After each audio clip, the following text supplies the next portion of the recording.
बिस्मिल्लाहिर्रहमानिर्रहीम। अस्सलाम वालेकुम नाज़रीन। कंबर शदाद कोर्ट की मॉडल कोर्ट के जज शाहिद अली मेमन ने एक कत्ल केस का फैसला सुनाते हुए 7 अफराद को उम्र कैद और 5 लाख रुपए जुर्माने की सज़ा का हुक्म सुना दिया। बगल से हमारे नुमाइंदा खसूसी अली गुल मुगैरी के मुताबिक जुर्माने की रकम मकतूल के वर्सा को अदा की जाएगी।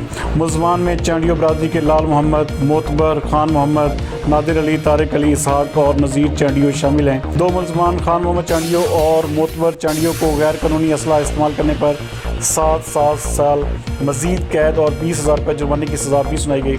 जुर्माना की रकम अदा न करने की सूरत में 6 माह मजीद कैद काटनी होगी। मुलजमान ने 6 बरस कबल ज़र ज़मीन के तनाज़ा पर बंदूक के फायर करके महबूब चांडियो को कत्ल किया था, जिसका बहराम थाना पर मकतूल की अहलिया मुद्दत में मुकदमा दर्ज किया गया था। अदालत की जानिब से सज़ा सुनाए जाने के बाद मुलजमान को पुलिस की सख्त सिक्योरिटी में सेंट्रल जेल लाड़काना रवाना कर दिया गया।